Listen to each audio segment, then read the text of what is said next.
आज की वीडियो में हम बात करने वाले हैं केरला सर्कल के एमटीएस पोस्टमैन के 2024 के क्वेश्चन पेपर के मैथ सॉल्यूशन की। तो चलिए वीडियो शुरू करते हैं। क्वेश्चन है, अ train travels at a speed of 90 kilometre per hour and crosses a bridge in 36 seconds. If the length of the train is 270 meters, what is the length of the bridge? एक रेलगाड़ी 90 kilometre प्रति घंटा की गति से चलती है और एक पुल को 36 सेकंड में पार करती है।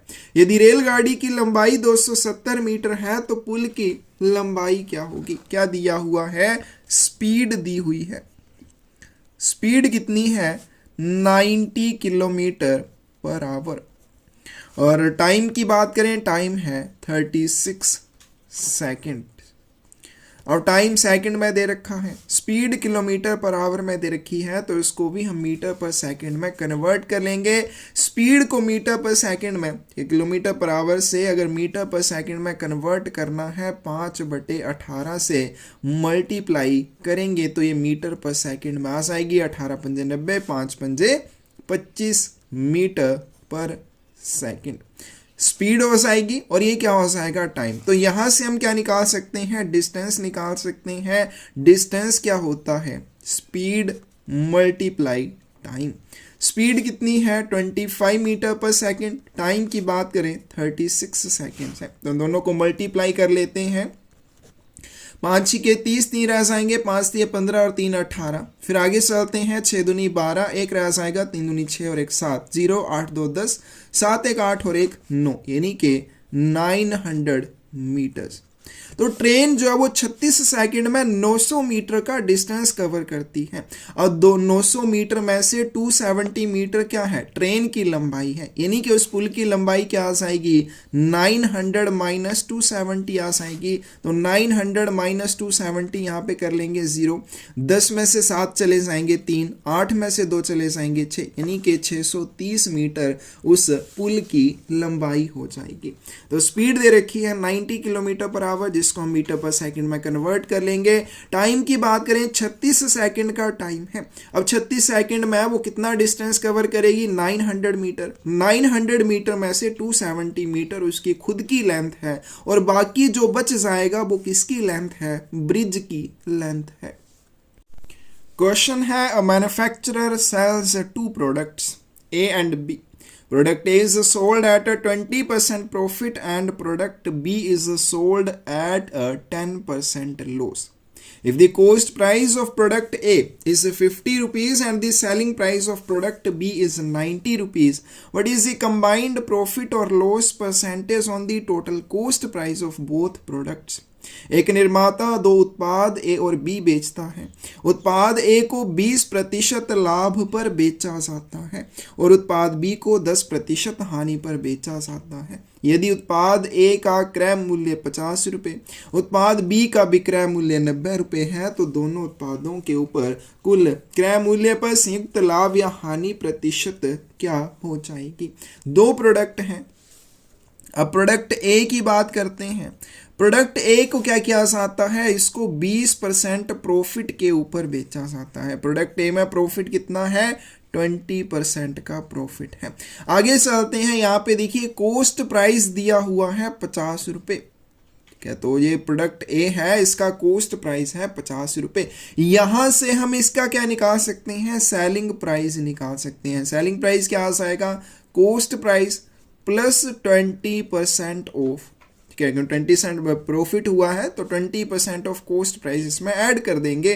कॉस्ट प्राइस कितना है? 50 रुपये प्लस 20% ऑफ 50 रुपीज़ आ जाएगा। इसको हम सॉल्व कर लेंगे, क्या आ जाएगा? 50 रुपीज़ प्लस 20 ओवर 100 मल्टीप्लाई 50। तो ये दोनों जीरो आपस में कैंसिल हो जाएंगी। 50 प्लस 10 आ जाएगा, 60 रुपीज़ हो जाएगा। तो प्रोडक्ट ए का जो सेलिंग प्राइस है वो कितना है? 60 रुपीज़ आ जाएगा और कॉस्ट प्राइस कितना है? 50 रुपये आ जाएगा। आगे चलते हैं, प्रोडक्ट बी की बात करते हैं। प्रोडक्ट बी के ऊपर उसको क्या होता है? 10% का लॉस होता है। लॉस कितना है? 10% का। और इसका जो सेलिंग प्राइस है या selling price of product B is 90 rupees, इसका सेलिंग प्राइस यानी कि इसको कितने रुपए में बेचा जाता है, 90 रुपए में बेचा जाता है। हमें यहाँ पे इसका कॉस्ट प्राइस निकाल लेना है। कॉस्ट प्राइस क्या हो जाएगा, सेलिंग प्राइस डिवाइड में 100 माइनस लॉस मल्टीप्लाई 100। तो यहाँ से सेलिंग प्राइस कितना आ जाएगा 90 रुपीज़, 100 माइनस लॉस, लॉस कितना हुआ है 10% का, तो डिवाइड में भी क्या आ जाएगा 90 मल्टीप्लाई 100। तो 90 से 90 कैंसिल हो जाएगा, यानी कि इसका कॉस्ट प्राइस कितना आ जाएगा 100 रुपीज़ आ जाएगा। अब पहले प्रोडक्ट की बात करें, इसका कॉस्ट प्राइस कितना है 50 रुपये। दूसरे प्रोडक्ट की बात करें, इसका जो कॉस्ट प्राइस है वो कितना है 100 रुपीज़। तो टोटल जो कॉस्ट प्राइस आ जाएगा ए और बी का वो कितना आ जाएगा 50 रुपीज़ प्लस 100 रुपीज़ 150 रुपये। उसी तरह से सेलिंग प्राइस की बात करें तो टोटल सेलिंग प्राइस क्या आ जाएगा ए और बी का, तो पहला जो प्रोडक्ट है वो 60 रुपये में बेचा जाता है, दूसरा प्रोडक्ट 90 रुपये में बेचा जाता है, तो 9 6 15 ये भी 150 रुपये हो जाएगा। अब दो प्रोडक्ट हैं, चाहे एक के ऊपर लॉस हुआ दूसरे के ऊपर प्रॉफिट हुआ, फिर भी अगर दोनों की बात करें, जब दोनों को देखा जाए तो कॉस्ट प्राइस और सेलिंग प्राइस दोनों का टोटल जो है वो सेम आता है। तो ना तो इसको प्रॉफिट हुआ ना ही इसके ऊपर कोई लॉस हुआ, बी ए ऑप्शन आपके पास करेक्ट आ जाएगी। क्वेश्चन है a certain some of money at a simple interest doubles itself in 10 years, in how many years will it triple itself at the same rate of interest. साधारण ब्याज पर एक निश्चित धनराशि 10 वर्षों में दोगुनी हो जाती है, समान ब्याज दर पर कितने वर्षों में यह धनराशि 3 गुना हो जाएगी। फर्स्ट कंडीशन क्या है, फर्स्ट कंडीशन में हम आ लेते हैं कि लेट जो प्रिंसिपल है वो कितना है 100 रुपीज़ है। आगे चलते हैं certain some of money at simple interest doubles itself, यानी कि अगर प्रिंसिपल 100 रुपये है तो अमाउंट हमारे पास क्या आ जाएगी 10 वर्ष के बाद 2 गुना आ जाएगी, यानी कि 100 का 2 गुना 200 रुपये आ जाएगी। और टाइम कितना दे रखा है 10 वर्ष का दे रखा है। यहाँ से हम क्या निकाल सकते हैं, सिंपल इंटरेस्ट निकाल सकते हैं। सिंपल इंटरेस्ट क्या होता है, अमाउंट माइनस प्रिंसिपल। अमाउंट कितनी है 200, प्रिंसिपल कितना है 100, यानी कि इसके ऊपर जो सिंपल इंटरेस्ट मिलेगा वो भी कितना मिलेगा 100 रुपीज़ का मिलेगा। यहाँ से सिंपल इंटरेस्ट के फॉर्मूला में सारी चीज़ों को पुट करेंगे, simple interest is equal to principal into rate of interest into time divide में 100। तो सिंपल इंटरेस्ट कितना आ गया 100 आ गया। प्रिंसिपल की बात करें हमने 100 रुपये माना हुआ है। अब रेट ऑफ इंटरेस्ट हमें यहाँ पे फाइंड आउट करना है, मल्टीप्लाई क्या आ जाएगा टाइम जो कि 10 वर्ष का है डिवाइड में 100 आ जाएगा, ये कैंसिल आउट हो जाएगा। तो यहाँ से रेट ऑफ इंटरेस्ट हमारा क्या आएगा 100/10, और 100/10 कितना आ जाएगा 10% आ जाएगा। तो हमने यहाँ पे पहली कंडीशन में जो रेट ऑफ इंटरेस्ट है वो निकाल लिया, क्योंकि दूसरी कंडीशन में भी रेट ऑफ इंटरेस्ट सेम ही रहेगा। तो आगे चलते हैं, सेकंड कंडीशन की बात करते हैं। सेकंड कंडीशन में प्रिंसिपल कितना है 100 रुपये ही रहेगा। रेट ऑफ इंटरेस्ट की बात करें 10% रहेगा। आगे चलते हैं, हमें क्या निकालना है, in how many years will it triple itself, यानी कि हमें जो अमाउंट चाहिए वो किससे, प्रिंसिपल से 3 गुना चाहिए, यानी कि 100 गुना 3 चाहिए, 300 रुपीज़ चाहिए। तो यहाँ से सिंपल इंटरेस्ट फिर से निकल जाएगा, अमाउंट माइनस प्रिंसिपल, यानी कि 300 minus 100 which is equal to 200 rupees हो जाएगा।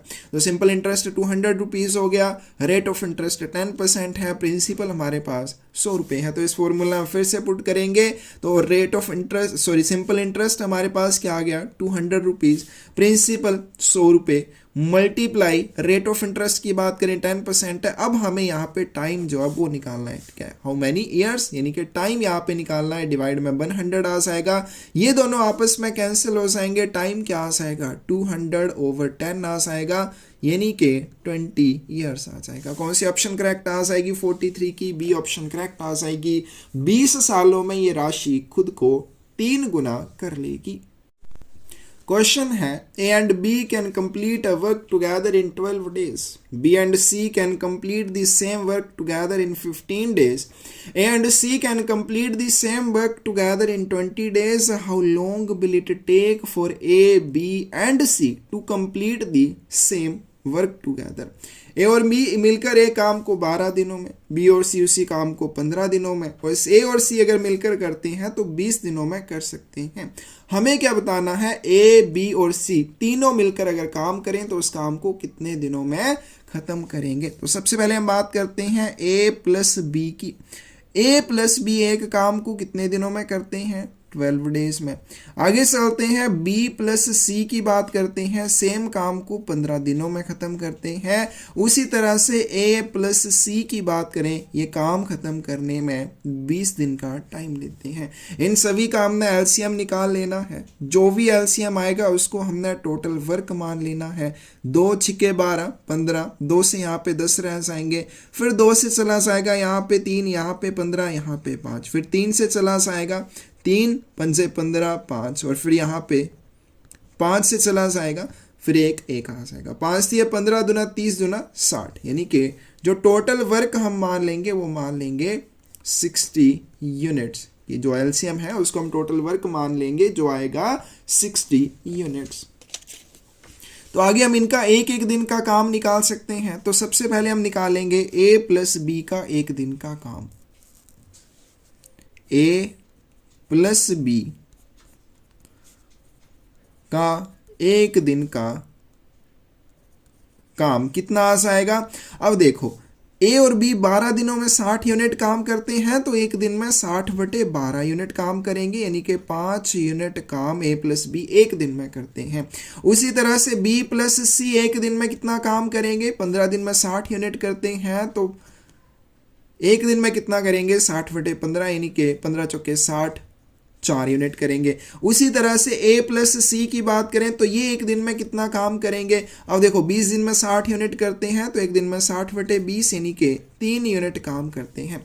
अब इन तीनों इक्वेशंस को हमने ऐड कर देना है, ठीक है। तो ऐड करेंगे जब क्या आएगा, A plus B plus C, फिर प्लस में क्या आ जाएगा, A plus C is equal to क्या हो जाएगा, 5, 4, 9 और 3, 12 यूनिट हो जाएगा। यानी कि ए प्लस बी इन सबको अगर हम जोड़ें तो इन सभी का एक दिन का काम कितना आ गया, 12 यूनिट आ जाएगा। अब यहाँ पे देखिए क्या आ जाएगा, 2a plus 2b plus 2c is equal to 12 units per day.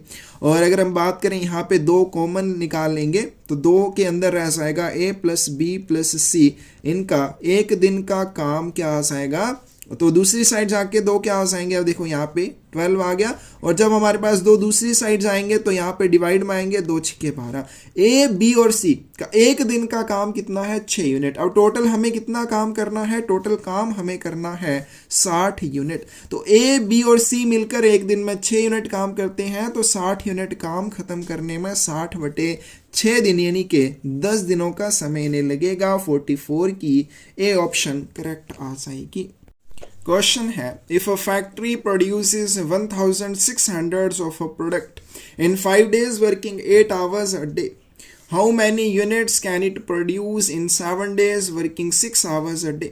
यदि एक फैक्ट्री 8 घंटे प्रतिदिन काम करके 5 दिनों में किसी उत्पाद की 1600 इकाइयां बनाती है, तो वह 6 घंटे प्रतिदिन काम करके 7 दिनों में कितनी इकाइयां बना सकेगी। अब देखो क्या दिया है, 5 दिन काम करते हैं, एक दिन में वो 8 घंटे काम करते हैं, तो टोटल जो वर्किंग आवर हो जाएंगे, टोटल वर्किंग आवर कितने हो जाएंगे, 5 × 8, 40 आवर्स काम करते हैं। अब 40 आवर्स में काम करने पर कितने यूनिट बनाते हैं, 1600 यूनिट बनाते हैं। तो एक घंटे में कितने यूनिट बन रहे हैं, 1600/40 आ जाएगा, 4 चौके 16, यानी कि एक घंटे में वो 40 यूनिट बनाते हैं।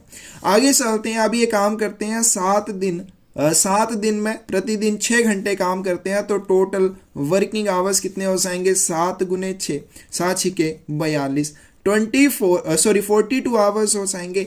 एक घंटे में 40 यूनिट बनाते हैं, तो 42 आवर्स में कितने यूनिट बनाएंगे, 40 × 42। तो इसको गुना कर लेंगे, 4 दूनी 8, 4 चौके 16, 1680 यूनिट बनाएंगे। कौन सी ऑप्शन हमारे पास करेक्ट आ जाएगी, डी ऑप्शन करेक्ट आ जाएगी। क्वेश्चन है, कैलकुलेट दी। अब यहाँ पे करली ब्रैकेट है, 7 minus big bracket small bracket 4² -2 × 4 divide 2 फिर यहाँ पे बिग ब्रैकेट क्लोज, करली ब्रैकेट क्लोज, मल्टीप्लाई 3। सबसे पहले हमने जो स्मॉल ब्रैकेट के अंदर है उसको सॉल्व करना है, बाकी सारी चीज़ें वैसी की वैसी आएंगी।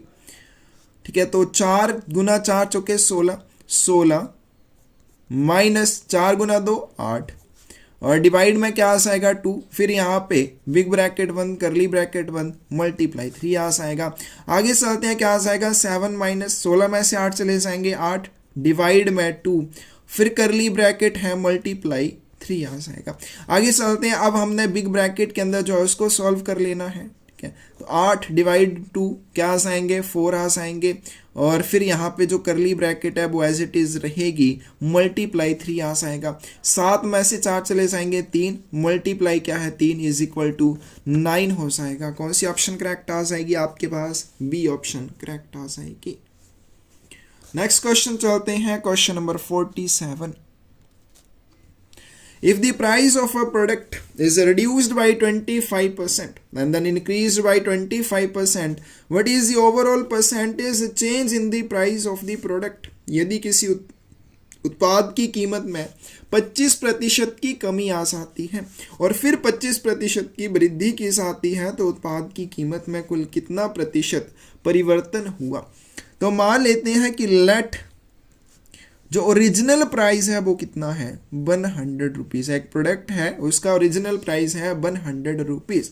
आफ्टर पहले क्या होता है 25% की कमी होती है, आफ्टर 25% रिड्यूस। जब 25% की कमी होती है तो इसका प्राइस कितना हो जाएगा? आफ्टर 25% रिड्यूस्ड न्यू प्राइस क्या होगा? 100 रुपीज़ ऑलरेडी था, 25% की कमी हो गई, क्या आ जाएगा 100 माइनस 25 आ जाएगा, यानी कि 75 रुपीज़ आ जाएगा। फिर क्या होता है, फिर इस प्रोडक्ट के प्राइस में जब 75 रुपीज़ हो गया, फिर से 25% की वृद्धि हो जाती है, इंक्रीज हो जाता है। Again 25% increase in new price, जो नया प्राइस आया उसमें 25% की फिर से बढ़ोतरी हो जाती है, तो फाइनल जो प्राइस आ जाएगा, फाइनल प्राइस क्या आएगा 75 प्लस 25% ऑफ 75। तो इसको हम आगे सॉल्व कर लेंगे, क्या आ जाएगा 75 प्लस 25/100 गुना 75 आ जाएगा, 2500 के 100, और 75 को हम 4 से डिवाइड कर लेंगे, 4 एकम 4, कितना रह जाएगा 7 में से 4 चले जाएंगे 3। ठीक है, इसको हम आगे ऐसे भी सोल्व कर सकते हैं। 4 हमारे पास यहाँ पे एलसीएम आ गया, 75 मल्टीप्लाई 4 प्लस क्या आ जाएगा 75, तो इसको यहाँ पे मल्टीप्लाई भी कर सकते हैं, 4 पंजे 20, 2 रह जाएंगे, 7 चौके 28, 2 30, 300 प्लस 75 डिवाइड में क्या आ जाएगा 4, कितना आ जाएगा 375/4 आ जाएगा। अब देखिए हमारे पास जो ओरिजिनल प्राइस था वो था 100 रुपये, फाइनल जो प्राइस आया वो था 375/4। अब हमें यहाँ पे अगर नहीं पता चल रहा है कौन सा बड़ा है कौन सा छोटा है, क्योंकि हमें परिवर्तन निकालना है, तो परिवर्तन हम तभी निकाल पाएंगे अगर हमें पता हो दोनों में से छोटा या बड़ा कौन है। तो 375 को 4 से डिवाइड कर लेंगे, 375 डिवाइड 4, तो 4 8 32, 7 में से 2 चले जाएंगे, 4 9 36 आ जाएगा, सॉरी यहाँ पे 36 आ गया, 1 रह गया 15। फिर आगे चलते हैं, 4 3 12, और 15 में से 12 चले जाएंगे, 3 रह जाएंगे। फिर आगे ये नहीं आएगा, यहाँ पे 0 आ जाएगी, यहाँ पे डेसिमल आ जाएगा, 4 7 28, फिर यहाँ पे 2, यहाँ पे 0, 4 पंजे 20, यानी कि 93.75 रुपीज़। फाइनल प्राइस क्या आ गया हमारे पास 93.75 रुपीज़ आ गया। ओरिजिनल प्राइस कितना था 100 रुपीज़, तो यहाँ पे क्या हुआ उसको लॉस, तो ओवरऑल कितना लॉस या फिर कितना प्राइस कम हुआ 100 माइनस 93.75, तो 100 में से 93.75 को माइनस कर लेते हैं, 0 में से 5 गए, सॉरी 10 में से 5 चले जाएंगे, 5 रह जाएंगे, यहाँ पे 9 में से 7 चले जाएंगे, 2 रह जाएंगे, डेसिमल आ जाएगा, 9 में से 3 चले जाएंगे, 6 रह जाएंगे, और उसके बाद 9 में से 9 चलेंगे 0, यानी कि 6.25 रुपये। ये क्या हुआ ओवरऑल जो प्राइस में चेंज हुआ, कितना ये कम हुआ, इतना 6 रुपये 25 पैसे। तो हमें क्या निकालनी है, इसकी परसेंटेज निकालनी है, तो परसेंटेज क्या आ जाएगी percentage is equal to overall change बटा ओरिजिनल प्राइस मल्टीप्लाई 100 आ जाएगा। तो जो ओवरऑल जो चेंज हुई है वो हुई है 6 रुपये 25 पैसे की, डिवाइड में ओरिजिनल प्राइस 100 है और मल्टीप्लाई 100 से करेंगे, दोनों कैंसिल हो गया, 6.25% आ जाएगा। यानी कि उसमें 6.25% का डिक्रीज हुआ। बी ऑप्शन आपके पास करेक्ट आ जाएगी। क्वेश्चन है A can complete a job in 24 days, B is 40% more efficient than A, if both A and B work together how long will it take for them to complete the job. A किसी काम को 24 दिनों में पूरा कर सकता है, B ए से 40% अधिक कुशल है, यदि ए और बी दोनों मिलकर काम करते हैं तो उन्हें काम करने में कितना समय लगेगा। तो सबसे पहले देखिए, अगर हम ए की बात करें तो ए क्या करता है, ए जो है 24 डेज में काम को ख़त्म करता है, तो ए क्या आ जाएगा 24 डेज आ जाएगा। तो वर्क क्या होता है, वर्क होता है, वर्क का फॉर्मूला टाइम मल्टीप्लाई एफिशिएंसी होता है, और यहाँ से हम इसकी एफिशिएंसी निकाल सकते हैं। एफिशिएंसी क्या आ जाएगी, efficiency is equal to work over time. काम मान लो 1 है और टाइम कितना ले रहा है 24 डेज का ले रहा है, तो एफिशिएंसी क्या आ जाएगी 1/24 आ जाएगी। ये आ गई हमारे पास ए की एफिशिएंसी। अब बात करते हैं बी की। बी जो है 40% मोर एफिशिएंट है ए से, क्या B is 40% more efficient than A, तो हमारे पास बी की एफिशिएंसी क्या आ जाएगी 40% of A's efficiency plus A's efficiency, यानी कि ए की एफिशिएंसी तो है ही उसके पास, एक्स्ट्रा उसके पास 40% और एफिशिएंसी है, यानी कि उसके पास 1.4, क्या 40% का अगर हम देखें तो एक के हिसाब से क्या आ जाएगा 1.4 आ जाएगा। अगर 100 होता तो 140 आता, एक है तो 1.4 आ जाएगा, तो 1.4 ऑफ एज एफिशिएंसी। क्या तो बी की एफिशिएंसी कितनी आ जाएगी, ए की एफिशिएंसी से 1.4 गुना ज़्यादा आ जाएगी। तो हमारे पास जो ए है उसकी एफिशिएंसी 1/24 है, तो बी की एफिशिएंसी कितनी आ जाएगी इज इक्वल टू 1.4 डिवाइड 24 हो जाएगा। अब हमारे पास ए की एफिशिएंसी भी आ गई और बी की एफिशिएंसी, दोनों की एफिशिएंसीज आ गई। तो अगर हम बात करें टुगेदर, जब ये इकट्ठे होंगे तो ए प्लस बी दोनों की एफिशिएंसी की बात करें क्या आ जाएगी 1/24 plus 1.4/24 which is equal to 2.4/24 आ जाएगा। तो ये आ गई इनकी एफिशिएंसी, और हमें क्या निकालना है, यहाँ पे टाइम निकालना है। तो टाइम की बात करें तो टाइम क्या आ जाएगा, time is equal to work over efficiency. तो यहाँ पे 2.4/24 कितना आ जाएगा 1/10 आ जाएगा, और टाइम हमें निकालना है वर्क ओवर एफिशिएंसी। वर्क हमने 1 माना हुआ है, एफिशिएंसी की बात करें 1/10 है which is equal to 10 days हो जाएगा। कौन सी ऑप्शन करेक्ट आ जाएगी आपके पास, ए ऑप्शन करेक्ट आ जाएगी। क्वेश्चन है the average of 10 numbers is 45 if the average of first 6 numbers is 40 and the average of last 5 numbers is 50 but is the value of a sixth number।